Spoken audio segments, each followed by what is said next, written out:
ধনী হওয়ার উপায় কি? এক নাম্বার, ধনী হওয়ার পৃথিবীতে কোনো শর্টকাট রাস্তা নাই। প্রত্যেক শর্টকাট রাস্তা হারাম। প্রত্যেক যে এসে আপনাকে বলবে যে এখানে এটা করো, এতদিনের মধ্যে তুমি এত টাকার মালিক হয়ে যাবে, নিশ্চিত জেনে থাকবেন এটা হারাম। পৃথিবীতে ধনী হওয়ার কোনো শর্টকাট রাস্তা নাই, প্রত্যেক শর্টকাট রাস্তা জুয়া। তাহলে ধনী হওয়ার রাস্তা কি? ধনী হওয়ার রাস্তা হচ্ছে কম্পাউন্ড পদ্ধতিতে ধনী হওয়া। সেটা কি? আজকে আপনাদের উপস্থিত জনসমাজকে বললাম আমার এক হাতে আছে 50 লক্ষ টাকা, আর এক হাতে আছে 1 টাকা। আপনারা কে 50 লক্ষ নিতে চান, কে 1 টাকা নিতে চান? তবে শর্ত কি জানেন? এই 50 লক্ষ টাকা থেকে 1 টাকাও বাড়বে না, আর এই 1 টাকা থেকে প্রতিদিন এই 1 টাকাটা দ্বিগুণ হবে। আজ 1 টাকা তো কাল 2 টাকা, 2 টাকা তো পরের দিন 4 টাকা, 4 টাকা তো পরের দিন 8 টাকা, 8 টাকা তো পরের দিন 16 টাকা। কতদিন দ্বিগুণ হবে? 30 দিন। তা আপনারা এখানে বসে থেকেও যদি এখন ক্যালকুলেশন করেন, আপনার মনে হবে আরে বাড়তে তো 8 টাকা, 8 টাকা থেকে 16 টাকার কতই বাড়বে, 16 টাকা থেকে 32 টাকা, তার চেয়ে ভালো এই 50 লক্ষ টাকা এটা নিয়ে নিই। আপনি তাহলে ধনী হতে পারবেন না। আপনি এখনো ব্যবসা বুঝেন না, আপনি এখনো জুয়ার মধ্যে আছেন। মনে করতেছেন ব্যবসা মানে মনে হয় জুয়া, যে একটা গেম খেলে নিলাম একবারে ধনী হয়ে গেলাম। এখান থেকে উঠে গিয়ে হিসাব করবেন যে এই 1 টাকা দ্বিগুণ হতে হতে 30তম দিনে কত হবে? 1 কোটি টাকার বেশি হবে। ক্যালকুলেটরে অথবা মোবাইলে বক্তব্যের শেষে হিসাব করবেন যে 1 টাকা থেকে 2 টাকা, 2 টাকা থেকে 4 টাকা, 4 টাকা 8 টাকা, 8 টাকা থেকে 16 টাকা দ্বিগুণ হতে হতে 30তম দিনে কত হয়? 30তম দিনে 1 কোটি টাকার বেশি হয়ে যাবে। তাহলে ধীর স্থিরভাবে টাকা বাড়তে থাকবে। এটা হলো ধনী হওয়ার রাস্তা। ধনী হওয়ার 2 নম্বর রাস্তা, ধরেন আপনাকে 50 লক্ষ টাকা দিয়ে দিলাম, যে যাও তোমাকে 50 লক্ষ টাকা দিয়ে দিচ্ছি। এখন তুমি ধনী হবা কিনা এটা নির্ভর করছে তোমার মেন্টালিটির উপর, মানসিকতার উপর। কে ধনী হবে 50 লক্ষ টাকা নিয়ে, কে ধনী হবে না বুঝেন।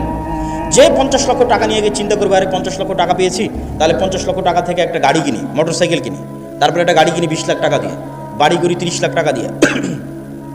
আর কি করা যায়? একটা এসি কিনি, একটা ফ্রিজ কিনি, আর কি একটা টিভি কিনি।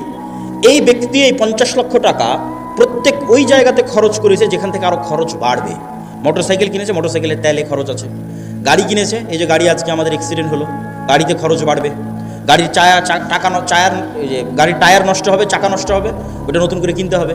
প্রতিদিন মোবিল লাগবে, মোবিল দিতে হবে। ও যে এসি ফ্রিজ কিনেছে, ওখানে কারেন্ট বিল আসবে, বিদ্যুৎ বিল আসবে। মোবাইল কিনেছে, ইন্টারনেট কিনেছে, ওয়াইফাই কিনেছে, ইন্টারনেটের বিল আসবে।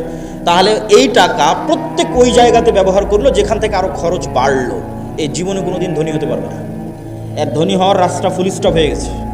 এই যদি প্রবাস থেকে কোটি টাকা ইনকাম করে নিয়ে আসে তাও ধনী হবে না, গার্মেন্টসে কাজ করে ইনকাম করে তাও ধনী হবে না, আপনারা যদি মাঠে জমিতে কাজ করে টাকা জমা করেন তাও ধনী হবেন না। শেষ ধনী হওয়ার রাস্তা। ধনী কে হবে?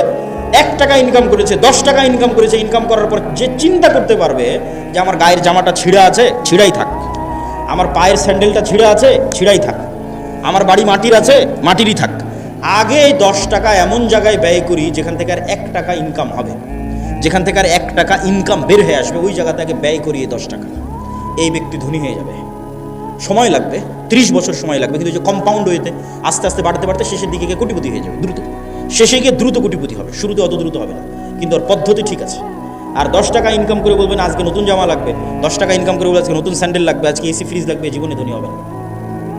যে টাকা এমন জায়গায় ব্যয় করতে পারে যেখান থেকে আবার টাকা ইনকাম হওয়ার রাস্তা তৈরি হবে, এ ধনী হয়ে যাবে, আজকে যতই গরিব থাকুক। তাহলে মুসলমানদের ধনী হওয়া ছাড়া, অর্থনৈতিক মুক্তি ছাড়া গোলামি থেকে মুক্তির রাস্তা নাই। আজকের পুরো পৃথিবী টিকেই আছে ডলারের গোলামির উপর। ভেনেজুয়েলার প্রেসিডেন্টকে হাত পা বেঁধে তুলে নিয়ে যাওয়ার কারণ কি? টাকা, তেল। আজকে মুসলমানেরা মুক্তি পাচ্ছে না কেন? ডলার ভিত্তিক অর্থনীতির গোলাম। সব IMF, ওয়ার্ল্ড ব্যাংকের কাছ থেকে লোন নিয়ে রেখেছে। সারা পৃথিবীর সকল অর্থনীতির কন্ট্রোল ইহুদিদের আছে। তাহলে মুসলমান বলবে আমি ঘুমাবো, বসে থাকবো, ফ্রি ফায়ার পাবজি খেলবো, ব্যবসা করবে না, টাকা পয়সা ইনকাম করবে না, মুক্তি হবে? এটা অসম্ভব। ব্যবসা করতে হবে, টাকা পয়সা ইনকাম করতে হবে। আল্লাহ সুবহানাহু ওয়া তাআলা কবুল করুক। আল্লাহুম্মা আমিন।